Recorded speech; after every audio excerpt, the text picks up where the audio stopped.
નમસ્કાર દર્શક મિત્રો, હું નીતિન પટેલ. તમે જોઈ રહ્યા છો સમાચાર મેં આગે ન્યૂઝ. હવે જોઈએ આજના સમાચાર. મહેસાણા શહેરના સૌથી વ્યસ્ત ગણાતા રાધનપુર ચોકડી વિસ્તારમાં ટ્રાફિક જામની સમસ્યા હવે દૈનિક બની ગઈ છે. આજે ફરી એકવાર પિકઅપ અવર્સ દરમિયાન વાહનોની લાંબી કતારો લાગતા સેંકડો વાહન ચાલકો અટવાયા હતા. આ ટ્રાફિક જામમાં એક એમ્બ્યુલન્સ ફસાઈ જતા ગંભીર દર્દીને હોસ્પિટલ પહોંચાડવામાં વિલંબ થયો હતો, જેને કારણે સ્થાનિકોમાં ભારે રોષ જોવા મળ્યો છે. મહેસાણાને જોડતા મુખ્ય માર્ગ સમાન રાધનપુર રોડ પર વાહનોનું ભારણ સતત વધી રહ્યું છે. હાઈવે તરફ જતા અને શહેરની અંદર આવતા વાહનોનો સંગમ અહીં થતો હોવાથી દરરોજ સવાર સાંજ અંધાધૂંધી સર્જાય છે. સ્થાનિક રહીશોની માંગ છે કે અહીં ટ્રાફિક પોલીસ પોઈન્ટ વધારવામાં આવે અને દબાણો દૂર કરવામાં આવે, જેથી કરીને કટોકટીના સમયે એમ્બ્યુલન્સ જેવા ઇમરજન્સી વાહનો સહેલાઈથી પસાર થઈ શકે. જો વહેલી તકે ઉકેલ નહીં આવે તો આગામી દિવસોમાં આ સમસ્યા વધુ વિકટ બને તેવી શક્યતા છે. રાધનપુર ચોકડી પર દરરોજ ટ્રાફિકની સમસ્યા વણસી રહી છે. તંત્ર દ્વારા કોઈ કાયમી ઉકેલ લાવવામાં ન આવતા આજે એમ્બ્યુલન્સ પણ ફસાઈ ગઈ હતી, જે અત્યંત ચિંતાજનક બાબત છે. મહેસાણા જિલ્લાના કડી તાલુકાના ખાખરીયા ટપ્પા વિસ્તારમાં એક ચોંકાવનારો કિસ્સો પ્રકાશમાં આવ્યો છે. અહીં ધોરણ 11માં અભ્યાસ કરતા એક સગીર વિદ્યાર્થીને તેના જ સમાજની એક કોલેજિયન યુવતીએ પ્રેમ સંબંધના બહાને પોતાની જાળમાં ફસાવી 5 મહિના સુધી શારીરિક શોષણ કર્યું હોવાની ફરિયાદ બાવલુ પોલીસ મથકે નોંધાઈ છે. યુવતીએ સગીને લાલચ આપવા માટે મોંઘીદાટ આઈફોન ગિફ્ટ કરી હતી અને જો તે વાત ન કરે તો બ્લેડ મારી આત્મહત્યા કરવાની ધમકી આપી બળજબરીપૂર્વક સંબંધો બાંધ્યા હતા. ઇન્સ્ટાગ્રામ પર રીલ વાયરલ થતા આ સમગ્ર કૌભાંડનો પર્દાફાશ થયો છે. મહેસાણાની એક મહિલા જેણે સોશિયલ મીડિયા દ્વારા પરિચયમાં આવેલા પરપ્રાંતીય યુવક સાથે પ્રેમ લગ્ન કર્યા હતા, તેના જીવનમાં સસરાની જીદ અને માનસિક ત્રાસ મુશ્કેલીનું કારણ બન્યા હતા. પિયર જતી વખતે સંતાનોને છૂટા પાડવાની સસરાની અમાનવીય શરત અને સતત કનટગઢ સામે અંતે 181 અભયમ મહિલા હેલ્પલાઇન તારણહાર બની હતી. આ મહિલાએ પોતાના પ્રથમ પતિ સાથે છેડો ફાડીને અન્ય યુવક સાથે બીજા લગ્ન કર્યા હતા, જેનાથી તેને 2 સંતાનો હતા. સસરાએ પુત્ર પ્રત્યે લગાવ હોવા છતાં તેઓ પુત્ર વધુને પિયર જતી વખતે એક બાળકને ઘરે મૂકી જવાની ફરજ પાડતા હતા. પૌત્રને માતાથી અલગ રાખવાના પ્રયાસો અને પિયર જઈને હોબાળો મચાવવાને કારણે મહિલા તણાવમાં હતી. 181ની ટીમે સ્થળ પર પહોંચી સસરાને કાયદાકીય સમજ આપી કે કોઈ પણ માતાને તેના બાળકથી અલગ કરવી એ ગુનો છે.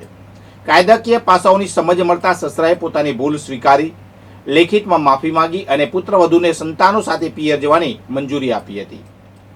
ગાંધીનગર સમગ્ર વિશ્વમાં પલ્લી ઉત્સવ માટે સુપ્રસિદ્ધ અને લાખો ભક્તોની આસ્થાનું કેન્દ્ર એવા ગાંધીનગરના રૂપાલ ગામ સ્થિત વરદાયિની માતાના મંદિર પરિસરમાં તસ્કરોએ સુરક્ષા વ્યવસ્થાને પડકાર ફેંકી ચોરીની ઘટનાને અંજામ આપ્યો છે. રાત્રિના અંધકારનો લાભ લઈ તસ્કરો મંદિર પરિસરમાં પ્રવેશ્યા હતા, જેને પગલે પંથકના ભક્તોમાં આક્રોશ ફાટી નીકળ્યો છે. મળતી માહિતી મુજબ 24 મેની મોડી રાત્રે અંદાજે 4 જેટલા તસ્કરો નદી તરફના રસ્તેથી મંદિરના પરિસરમાં ઘૂસ્યા હતા. તસ્કરોનો મુખ્ય ટાર્ગેટ વરદાયિની માતાનું મુખ્ય મંદિર હતું, પરંતુ ત્યાં રાખવામાં આવેલું મજબૂત લોખંડની સુરક્ષા કવચ અને આધુનિક લોકિંગ સિસ્ટમ તસ્કરો તોડી શક્યા નહોતા. મુખ્ય મંદિરમાં નિષ્ફળતા મળતા તસ્કરોએ પરિસરમાં જ આવેલા ખોડિયાલ માતાના મંદિરને નિશાન બનાવ્યું હતું અને ત્યાંથી દાનપેટી ઉઠાવી ફરાર થઈ ગયા હતા. વરદાયિની માતાનું મંદિર અતિ સંવેદનશીલ અને મહત્વનું શક્તિપીઠ હોવાથી ત્યાં 24 કલાક ખાનગી સિક્યુરિટી ગાર્ડ્સ તૈનાત રહે છે. આમ છતાં તસ્કરોએ આ સુરક્ષા કોઠાને વિંધીને ચોરી કરી જવામાં સફળ રહેતા મંદિર ટ્રસ્ટ અને વહીવટી તંત્રની સુરક્ષા વ્યવસ્થા સામે મોટા સવાલો ઊભા થયા છે. ઘટનાની જાણ થતાં ગાંધીનગર જિલ્લા પોલીસ વડા સહિતનો ઉચ્ચ પોલીસ અધિકારીઓનો કાફલો રૂપાલ દોડી આવ્યો હતો. પોલીસે સમગ્ર મામલે તપાસનો ધમધમાટ શરૂ કર્યો છે. હિંમતનગર તાલુકાના નવાનગર કંપા ગામ નજીક તળાવ પાસે આવેલ ગૌચર વિસ્તારમાં મોડી રાત્રે આગ લાગી હતી. આ ઘટનાને કારણે આસપાસના વિસ્તારોમાં ધુમાડાના ગોટે ગોટા જોવા મળ્યા હતા અને સૂકા ઘાસ અને વનસ્પતિને નુકસાન થયું હતું. આગની જાણ થતાં જ ગામ લોકો, જેમાં બાળકો, યુવાનો અને મહિલાઓનો સમાવેશ થાય છે, તાત્કાલિક ઘટના સ્થળે પહોંચી ગયા હતા. તેમણે માનવ સાંકળ બનાવી પાણીની મદદથી આગ પર કાબુ મેળવવાના પ્રયાસો શરૂ કર્યા હતા. ગામ લોકોની સક્રિયતા અને મહેનતને કારણે આગ વધુ ફેલાય તે પહેલા તેના પર સફળતાપૂર્વક કાબુ મેળવી લેવામાં આવ્યો હતો. જો કે આગ લાગવાનું ચોક્કસ કારણ હજુ સુધી જાણી શકાયું નથી.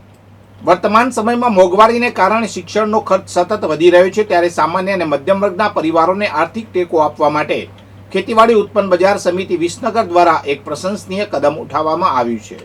સંસ્થા દ્વારા શૈક્ષણિક સત્રના પ્રારંભે વિદ્યાર્થીઓ માટે રાહત દરે ચોપડા વિતરણ કાર્યક્રમનું ભવ્ય આયોજન કરવામાં આવ્યું છે.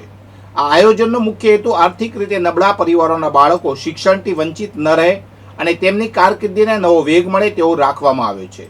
આ કાર્યક્રમમાં સંસ્થાના ચેરમેન શ્રી જંતીભાઈ પટેલ અને વાઇસ ચેરમેન શ્રી ભરતભાઈ ચૌધરીએ ખાસ ઉપસ્થિત રહીને વિદ્યાર્થીઓને પ્રોત્સાહિત કર્યા હતા. સમગ્ર વિતરણ વ્યવસ્થાનું સંચાલન સેક્રેટરી શ્રી અમિતભાઈ પટેલ અને એપીએમસીના સ્ટાફ દ્વારા સુચારુ રૂપે કરવામાં આવ્યું હતું. આ પ્રસંગે એપીએમસીના ડિરેક્ટરો સર્વશ્રી મહેન્દ્રભાઈ પટેલ, હરીશભાઈ ચૌધરી, ભરતભાઈ પટેલ, રાજેન્દ્ર કુમાર ચૌધરી, પરેશ કુમાર પટેલ, જસવંતભાઈ ચૌધરી, રાજીવ કુમાર પટેલ અને જગદીશ કુમાર પટેલે હાજર રહી કાર્યક્રમને સફળ બનાવ્યો હતો.